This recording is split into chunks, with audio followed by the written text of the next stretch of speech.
On a routine Tuesday in July, an envelope arrived at the West Los Angeles offices of Harpo Productions, addressed to Oprah Winfrey personally, care of her longtime executive assistant. Inside was a formal card, the kind of embossed request Harry and Meghan's representatives use for correspondence. They want to look permanent, asking for a second sit-down interview. 5 years after the first one changed all of their lives. Within 11 days, the card came back. Declined. No counteroffer, no future date held open. Just a flat no delivered through the same channel it arrived on.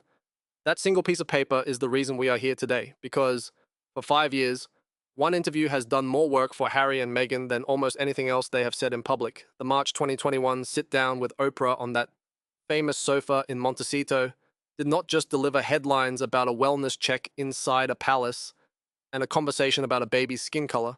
It built a promise, repeated in speeches, in Netflix trailers, in Meghan's own podcast introductions, that Oprah is family, that Oprah is always in their corner, that whatever else falls away, that particular door stays open. A decline card, quietly confirmed 5 years later, does not just decline an interview.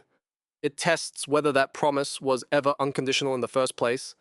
And by the end of this video, I think you will understand why the answer landing in early August feels like it changes the meaning of everything that came before it. Let's be honest about what each side actually has at stake here, because this is not an abstract disagreement about scheduling. Harry and Meghan need the "we always have Oprah" story to keep working. Since stepping back from royal duties, their public standing has rested on a small number of load-bearing pillars, and the friendship with the most trusted interviewer in America is one of the largest. It is not just sentiment, it is leverage.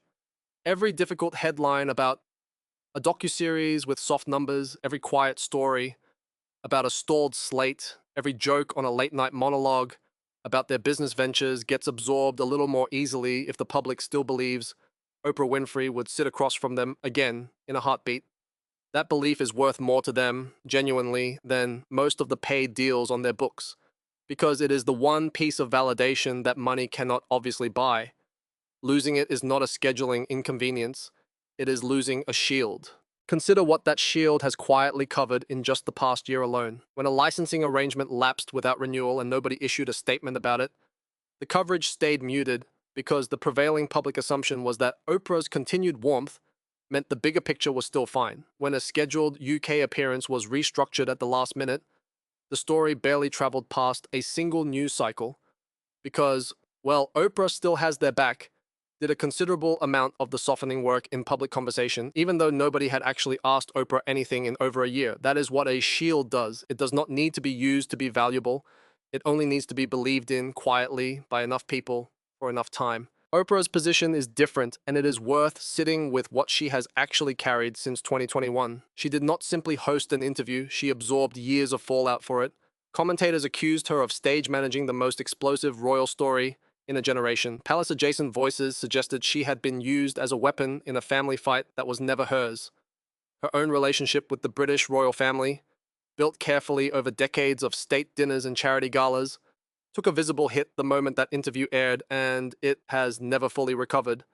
She has said in the years since that she went into that conversation as a journalist and a friend, and that she has had to defend that framing more times than she expected to when she agreed to sit across from a young mother in obvious distress. A second interview does not cost her nothing. It reopens a wound she spent years trying to close, and this time, with two major projects underperforming and public sympathy for the couple thinner than it was in 2021, she would be lending her 72-year-old credibility to a story with far less certain upside than the first one. What was once a friend doing a friend a favor now looks, from inside Harper's offices, like being asked to underwrite a comeback. And when the ask arrived in July, formally, on paper, she said no. Here is where the card stops being paper and starts being a decision two rooms had to make separately. According to a person with knowledge of the production side of Harpo's operations, the request did not arrive as a casual phone call between old friends. It came through formal representation, the way pitches come in from any production company hoping to book a guest, and it came with terms attached.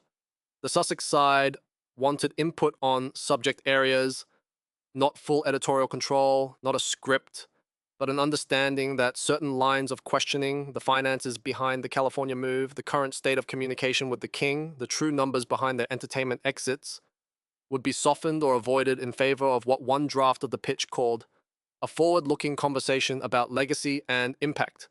A producer on Oprah's side read that line twice, then she flagged it for Oprah directly because in decades of booking difficult guests, conditional access was one of the fastest ways to lose the trust of an audience that had learned to associate Oprah's sofa with unfiltered honesty rather than a managed message. The call between the two production teams, according to the same account, was short and almost entirely procedural. The Sussex side representative opened by saying the couple wanted a conversation that moves the story forward, not backward, and asked whether Oprah's team could commit in advance to keeping the tone constructive. The Harpo producer asked directly whether that meant certain questions were off the table. There was a pause on the line before the answer came back.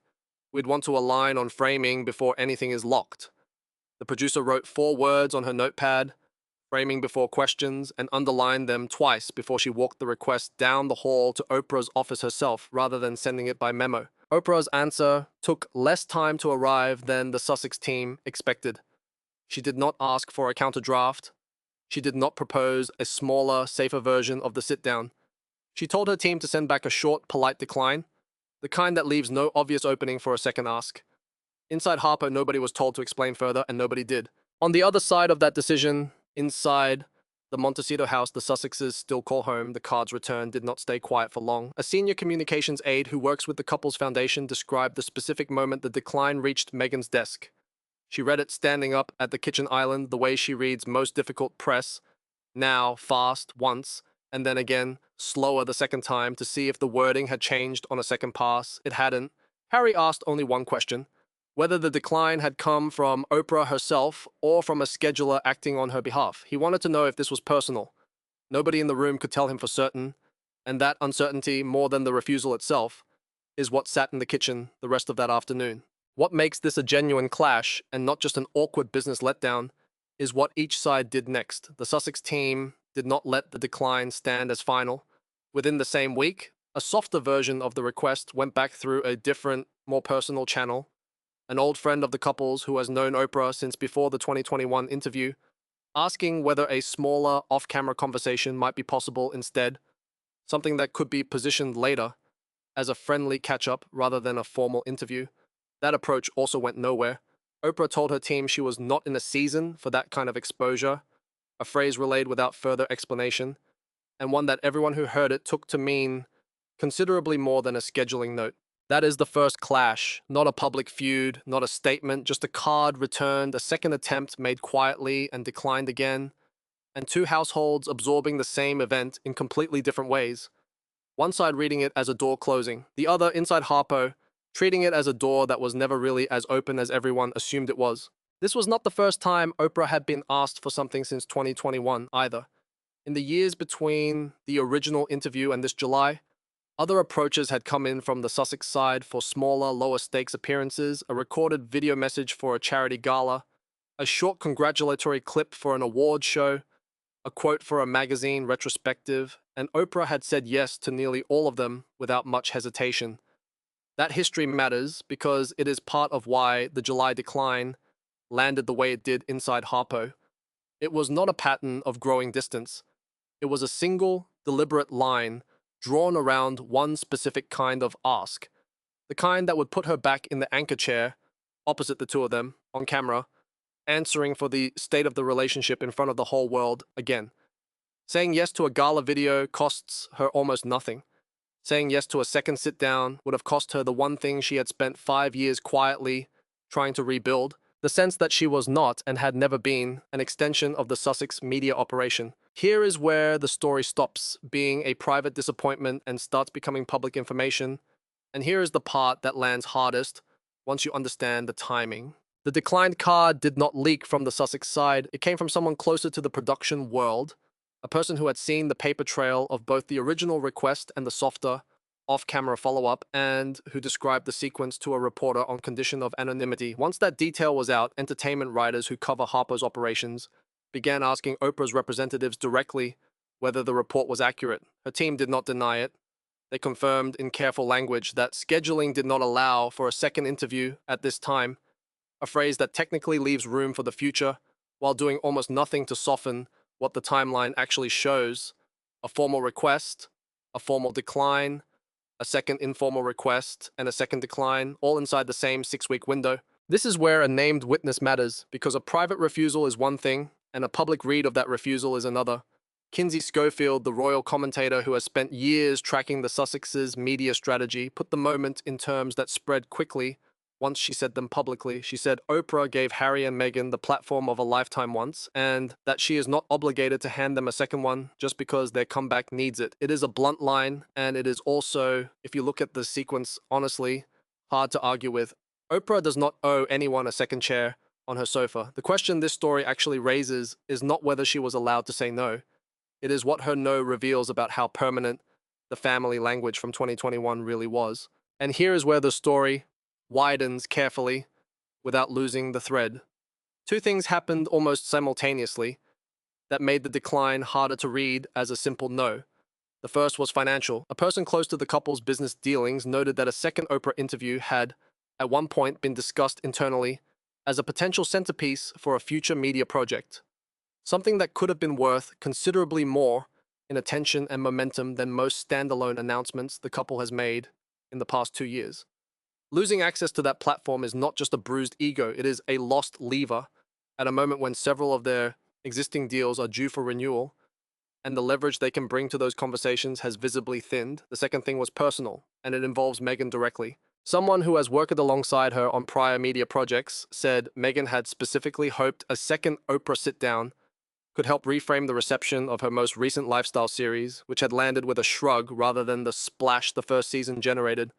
She told a member of her team that Oprah, more than any single reviewer, had the power to reset the room, a phrase that, once you hear it, tells you exactly how much weight she was putting on a single yes that never came. Oprah, for her part, did not discuss the decision publicly, but a person close to her described a private conversation in which she admitted feeling boxed in by her own past generosity. 5 years of goodwill gestures, quiet introductions, brief messages of support, the kind of ordinary kindness nobody photographs, had left people assuming she would always say yes to the biggest ask too, as if friendship and formal media access were simply the same currency spent two different ways. She did not regret the original interview, not for a moment. What she regretted in that private conversation was how automatically the world now expected a repeat of it, as though one honest afternoon on a sofa in 2021 had quietly become a standing invitation with no expiration date attached. That distinction, small as it sounds when you say it out loud, is the entire spine of why the card came back declined. By the first week of August, the story had moved from a quiet media item into something commentators on both sides of the Atlantic were discussing openly. Some framed it as Oprah finally protecting her own brand from a pairing that has cooled considerably since 2021. Others framed it as proof that the Sussexes had, for years, overstated the depth of a relationship that was, underneath the public language, closer to a professional courtesy than a family bond. What nobody disputed, once the sequence was laid out plainly, was the timeline itself. A formal ask, a formal no, a softer ask, a softer no, and a public confirmation that scheduling was the official reason, delivered without an offered future date. If this breakdown is useful so far, the like button genuinely helps this channel keep reaching people who want the fuller picture, and I'd ask you to stay with me, because what the decline reveals about the original 2021 interview is where this gets genuinely uncomfortable. Let's put the two versions side by side, because that is really what this story has been building toward the whole time. Version 1 is the version Harry and Meghan have told, in interviews, in streaming service framing, in the way Meghan has referenced Oprah warmly in podcast introductions for years, that the 2021 interview was the start of a genuine friendship, one built on trust rather than convenience, and that Oprah remains, in Meghan's own words from a past appearance, someone who will always tell me the truth and always have my back. That is a specific claim. It is not vague affection. It is a promise of permanence, repeated often enough that audiences absorbed it as settled fact. Version 2 is the one the declined card actually supports. A formal request, evaluated by Oprah's production team, the way any outside pitch gets evaluated, with conditions attached that a friend doing a favor would not normally need to negotiate. A decline delivered efficiently and without an offered alternative date. A second, softer approach through a personal channel also declined, this time with a phrase, not in a season for that kind of exposure, that reads far more like a boundary than a scheduling gap. Two attempts, two no's, and a public statement that stopped just short of confirming what everyone close to the situation already understood. Here is the sharpest way to say what actually changed. The 2021 interview was never undone by anything Oprah said this year. It was undone by what she did. She did not go on record to criticize the couple. She did not walk back a single word from that original sofa conversation. She simply declined, twice, to repeat it. And in doing that, she let the audience draw its own conclusion about how much of the original warmth was personal and how much was, quite reasonably, professional. Kinsey Schofield's read that Oprah gave them the platform once and is under no obligation to hand it over a second time, has become close to the consensus explanation, not because anyone proved bad faith on either side, but because the sequence of events, read plainly, does not support the unconditional family version anymore. Both things can genuinely be true at once. Oprah can have real, lasting affection for Harry and Meghan as people, the kind that survives a business no, and she can also have decided, after 5 years of absorbing criticism for a conversation she did not fully control the aftermath of, that she is not willing to lend her platform to their next chapter, without conditions they were not prepared to accept. That is not betrayal. It is a boundary, drawn late, and drawn firmly enough, that a second, gentler approach could not talk her out of it. What it costs Harry and Meghan is not small. It costs them the one piece of validation in their public story that felt, until this July, entirely unconditional. Everything else they have, the titles, the deals, the platforms, has always come with terms attached. Oprah was supposed to be the exception. The declined card is the receipt that she was never really an exception at all. Now, I want to be fair here, because a single declined request does not, by itself, prove that a friendship has ended. There is a real possibility that Oprah's refusal has nothing to do with Harry and Meghan specifically. She has been notably selective about her public appearances generally over the past 2 years, turning down high-profile interview requests from other major figures, staying largely out of politically charged conversations, and protecting a brand that has always depended on being seen as above the noise rather than inside it. It is entirely possible that Not in a Season was a genuine, honest description of where she is right now, true for anyone who asked, and not a message crafted specifically for the Sussexes. People who have worked with her productively for decades describe someone who guards her calendar fiercely, regardless of who is asking, and who has said no to bigger names than these two in the past year alone. But even that generous reading cannot fully absorb the second detail, the one about the conditions attached to the original request, the ask for input on subject areas that a Harpo producer flagged specifically because it broke with how Oprah has always operated. A scheduling gap does not require a producer to raise concerns about editorial control. That detail is harder to explain away, and it is the reason the fair version of this story and the harder version of this story can both be sitting in the same room at once. So where does that leave the anchor we opened with, the card that came back marked declined? I want to give the generous reading its full weight one more time before we close, because it deserves it. Oprah Winfrey does not owe Harry and Meghan a second interview simply because they asked for one, and protecting her own calendar, her own brand, and her own peace after 5 years of criticism she did not fully choose is not a betrayal of anyone.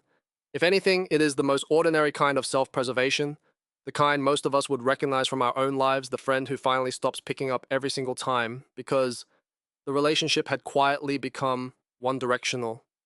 Most of us have that person somewhere in our own lives, the relative who only calls when they need something, the acquaintance whose warmth seems to switch on exactly when a favor is required. Recognizing that pattern in someone else's life does not make us cynical.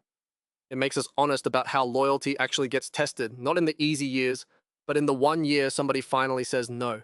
That is a fair, even sympathetic, way to read a woman protecting her own energy at 72 years old after giving 5 years of her credibility to a story that was never entirely hers to control.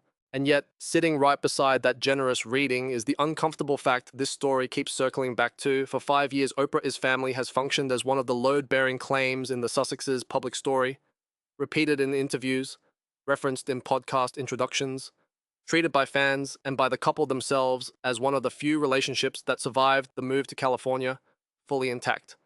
The declined card does not prove that claim was ever a lie. It proves that it was never tested against a real cost until this July, and the moment it was tested, formally, on paper, with conditions attached, it did not hold the way the language had always suggested it would. I keep coming back to that framed photograph from the 2021 interview, the one that still hangs in a hallway of the Montecito house, the two of them on that sofa, caught mid-conversation. The image that started all of this, nobody has taken it down. Nobody would need to. It still shows exactly what it always showed. A conversation that happened once on a specific day that changed the course of two lives. What changed is not the photograph. What changed is what the photograph is now allowed to promise. It used to stand for an open door. After this July, it stands for a door that opened once, closed politely, and this time did not open again, no matter which channel asked the second time. So here is the honest question I will leave you with, and there are two defensible answers depending on how you have watched this couple over the years.